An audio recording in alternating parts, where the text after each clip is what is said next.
Hello मेरे दोस्तों, आप सिखानो स्टडी के 2.0 पर स्वागत है। मैं क्लास 10th साइंस, आपका चैप्टर नंबर 4 है जो कार्बन तथा उसके यौगिक, उसमें IUPAC जो आपने IUPAC पढ़ रहे हो, आपका वीडियो नंबर आपका ये 3rd है। आपको इसमें मैं कुछ एक दो समूह जो बचे थे उनका नामकरण बताऊंगा कैसे किया जाता है, और आपके इसमें प्रैक्टिस होंगी। आपको प्रैक्टिस ज़रूर करनी है इन क्वेश्चनों की। आप इस प्रैक्टिस को करिएगा और जिससे कि आपको अच्छे मार्क्स मिल सकें क्लास में। चलिए, आपका अब एक समूह आता है हैलोजन समूह। तो हैलोजन समूह क्या होता है, सबसे पहले आपको ये पता होना चाहिए। अभी आपको मैं इसमें बताऊंगा कि आपका आगे का चैप्टर नंबर 5 है तत्वों का वर्गीकरण। तो उसमें आप पढ़ेंगे कि इसमें तत्व कितने प्रकार के होते हैं, और आवर्त सारणी है तो कौन से प्रकार से, उसमें मोचले का नियम है, आधुनिक आवर्त सारणी क्या है, ये सब पढ़ेंगे। इसके पहले आप इसमें समझ लीजिएगा हैलोजन कौन से समूह होते हैं। ये आप इतना समझ लीजिएगा कि वर्ग मतलब वर्ग आवर्त सारणी में जो आवर्त सारणी में वर्ग 17 के तत्वों को वर्ग 17 के तत्वों को वर्ग 17 के तत्वों को हैलोजन समूह कहा जाता है। क्या कहा जाता है? हैलोजन समूह कहा जाता है। इसे एक्स से दर्शाया जाता है। इसे कहा से एक्स से दर्शाया जाता है। एक्स से दर्शाया जाता है मतलब वो हैलोजन समूह होते हैं। तो हैलोजन समूह कौन कौन से होते हैं? आपके होते हैं फ्लोरो, क्लोरो, ब्रोमो, आयोडो। ठीक, फ्लोरो, क्लोरो, ब्रोमो, आयोडो, ये आपके कौन से हैं? फ्लोरो, क्लोरो, ब्रोमो, आयोडो, ये आपके सभी जो हैं, ये आपके सभी के सभी तत्व जो होते हैं हैलोजन समूह के अंतर्गत आते हैं। चलिए कि मैं इसके बारे में आप सभी को बता रहा हूँ कि ये इनकी IUPAC नेमिंग कैसे बनती है, और आप इन्हें बहुत ही इम्पोर्टेंट समझिएगा। चलिए मैं कुछ बता दूं आपको। जैसे अगर जो कार्बन की संख्या, जैसे कि मतलब जो ये लिखा हुआ है फ्लोरो या क्लोरो या ब्रोमो या आयोडो, ये यदि एक बार आए, यदि एक बार आए, एक हों तो आप लिखेंगे मोनो, और अगर जो दो हों तो आप लिखेंगे डाई, और अगर जो तीन हों तो आप लिखेंगे ट्राई, अगर जो आपके चार हैं तो आप लिखेंगे टेट्रा। क्या लिखेंगे आप? टेट्रा। और अगर जो पाँच हैं तो आप पेंटा लिखेंगे। क्या लिखेंगे? अगर जो पाँच हैं तो आप पेंटा लिखेंगे। चलिए आपको मैं बता रहा हूँ कुछ उदाहरण के माध्यम से, आप इन्हें ज़रूर याद कर लीजिएगा, और बोर्ड परीक्षा में इससे रिलेटेड कुछ क्वेश्चन पूछे जाते हैं। चलिए कि पहला जो क्वेश्चन मान लीजिए, जब कार्बन की संख्या एक हो, जब सी कितने हो? एक हो, तो आप लिखिएगा CH3Cl। ये आपका क्या है? आप इसका IUPAC नेम कैसे लिखेंगे? आप देखिए इसमें क्लोरो कितने हैं? एक, तो आप इसके लिए आप लिखेंगे मोनो। क्या लिखेंगे आप? मोनो। ठीक, और उसके बाद में आप इस तत्व का नाम मतलब इस हैलोजन का नाम लिखेंगे क्लोरो। क्या लिखेंगे? क्लोरो। और उसके बाद में इस एल्केन का नाम लिखेंगे। तो ये आपका क्या है? एथेन। क्या है? मेथेन है कि एथेन? मेथेन है आपका। चलिए अन्य उदाहरण भी समझ लीजिए। जैसे कि आपका है CH3C2H। चलिए इसका मैं एक चीज़ भूल गया हूँ, आप इसका लिख लीजिएगा सामान्य सूत्र क्या होता है। यहाँ पास लिख लीजिएगा सामान्य सूत्र, यहाँ लिख लीजिएगा सामान्य सूत्र। इसका सामान्य सूत्र जो होता है वो आपका होता है CnH2n+1। ठीक, ये आपका क्या होता है? इसका सामान्य सूत्र होता है। जब आप इसमें कार्बन की संख्या कितनी रखेंगे, C=2, तो आपका हो जाएगा C2H2 × 2 + 1, तो आपका हो जाएगा C2H5। उसके बाद में आप यहाँ ब्रोमो भी लगा सकते हो। चलिए इसका IUPAC नाम लिखेंगे तो आप क्या लिखेंगे? इसमें ब्रोमीन जो है ये आपका एक है, तो आप इसके लिए लगाएंगे मोनो। क्या लगाएंगे? मोनो। और उसके बाद में आप लिखेंगे ब्रोमो, मोनो, ब्रोमो। उसके बाद में कार्बन कितने हैं? दो हैं, तो आप लिखेंगे एथेन, एथेन। इस तरह से आप कुछ IUPAC नाम लिख सकते हो। चलिए आपको और कुछ एग्जांपल के माध्यम से बता रहा हूँ। जैसे यदि आपके C5H10Cl2 लिखा हो तो आप इसका किस प्रकार से IUPAC नेमिंग करेंगे। तो आप इसके लिए बता सकते हो, क्लोरो की बार 2 है तो 2 बार के लिए आप क्या लिखेंगे, डाई क्लोरो, और इसके बाद में एल्केन का नाम 5 है तो आप लिख सकते हो पेंटेन। क्या लिखा जाएगा, पेंटेन। तो इस प्रकार से कुछ IUPAC नेमिंग होते हैं जो फ्लोरो क्लोरो ब्रोमो के होते हैं, इन्हें हाइड्रोजन समूह के तत्व कहा जाता है। चले मैं अगला आपको बता रहा हूँ। जैसे कि लिखा हो अगर जो आपको इसकी कहा जाए कि संरचना बनाओ तो आप कैसे बनाएंगे। चलिए आपको मैं बताता हूँ इसकी संरचना कैसे बनाएंगे। स्ट्रक्चर जो है कि आपको इसकी स्ट्रक्चर कैसे आपको बनाना है। इसमें कार्बन कितने हैं, 5। आप पहले तो 5 बार कार्बन खींच लीजिए, 1 2 3 4 5।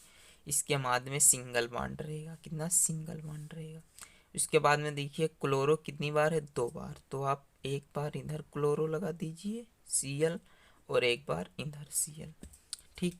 उसके बाद इधर इधर जहाँ पास लगा होगा आप वहीं तो क्लोरो लगाएंगे, ठीक। H लगा दीजिए, H H H, ये सब आप इस तरह से इसकी संरचना बना सकते हो। उसके बाद में आप गिने यहाँ कितने हैं, H10। अगर जो ये 10 है तो आपका ये एकदम सही होगा। 3 2 5 2 7 3 10 आपके हैं। ये आपकी संरचना है। मैंने पिछली वीडियो में भी बताया था। अगर जो आपने वो वीडियो नहीं देखा है तो वीडियो आप ज़रूर जाकर देखिए, जिससे आपकी IUPAC बिल्कुल कंप्लीट हो जाएगी। चलिए आपका अगला बता रहा हूँ कुछ और। जैसे कि लिखा हो C6H12, 6 दूनी 12 और 1 13, 5 दूनी 10।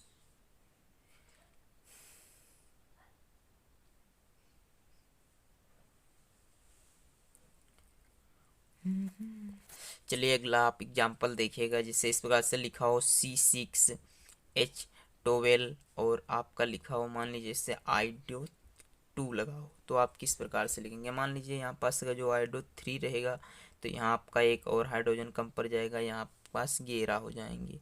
तो आप इसका किस प्रकार से नाम लिखेंगे। तो सबसे पहले आपका आइडो 3 बार है तो आप इसे लिखेंगे ट्राई। क्या लिखेंगे, ट्राई। और फिर आइडो आइडो, और उसके बाद में आप एल्केन का नाम लिख दीजिए। तो ये C6 है तो 6 के लिए क्या लिखा जाता था, पेंडेन के बाद हेक्सेन आता था, तो आप लिख सकते हो हेक्सेन। नाम लिखना IUPAC बहुत ही आसान है, मगर आपको ध्यान रहना चाहिए।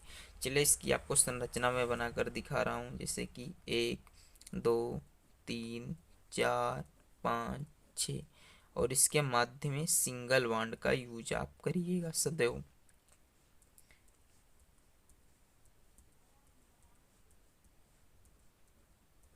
तो इसके बाद में आप देखिए आइडो यहाँ पास लगा हुआ है तो आप यहाँ आइडो लगा दीजिए, और आप यहाँ आइडो लगा दीजिए, और एक बार आप आइडो यहाँ लगा दीजिए। उसके बाद में आप एच की काउंटिंग करिएगा। अगर जो आप इस प्रकार से बना रहेंगे जो संरचना बनाने को आ जाएगा, या आपको इस प्रकार से संरचना दे देगा और उसके बाद में कहेगा इसका IUPAC नेम लिखिए, तो आप इस तरह से बना करके IUPAC नेम लिख सकते।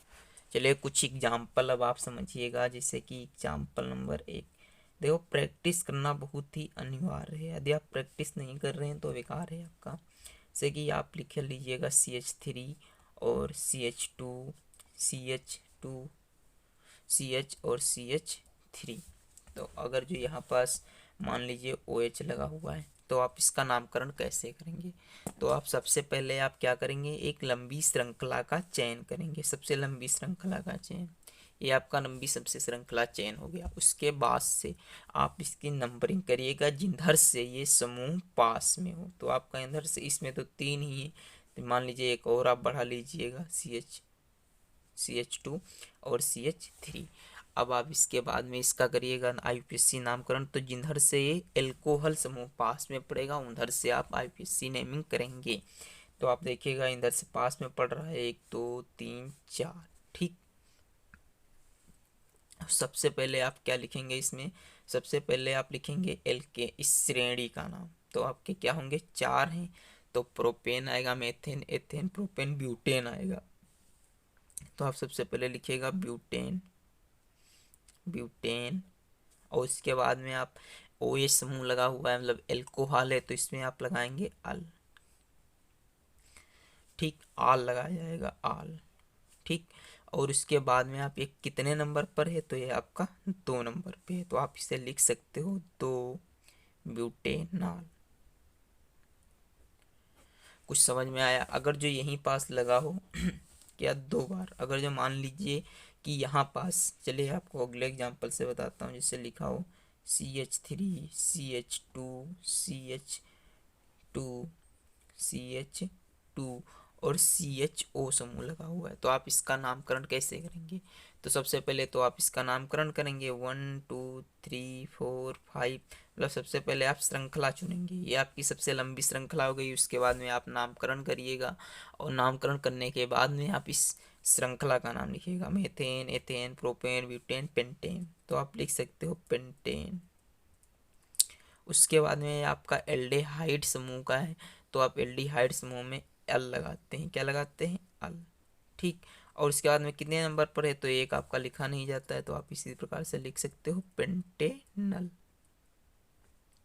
ठीक, चलिए अगला कुछ एग्जाम्पल है, जैसे कि लिखा हो कुछ एग्जाम्पल नंबर 3 है CH3 CH2 C double bond O और CH2 CH3। आपको इसका नामकरण करने को कहा जाएगा, तो आप सबसे पहले इसकी लंबी श्रृंखला चयन कीजिए, फिर इसके बाद में आप इसका नामकरण करिएगा, और उसके बाद में आप इसका नाम लिखिएगा। सबसे पहले इसका नाम क्या होगा, methane, ethane, butane, pentane, pentane. उसके बाद में आपका एक कीटोन समूह का है, CO जो होता है आपका कीटो समूह का होता है, तो आप इसमें कीटोन और लगा दीजिएगा, और कितने नंबर पे है, 3 नंबर पे, तो आप लिख सकते हो इसे 3 पेंटेनोन। इस प्रकार से आप बहुत से प्रैक्टिस करिएगा, और इसके बाद में आपका कल से नया चैप्टर आपका चलेगा, वो आपका होगा तत्वों का वर्गीकरण। धन्यवाद।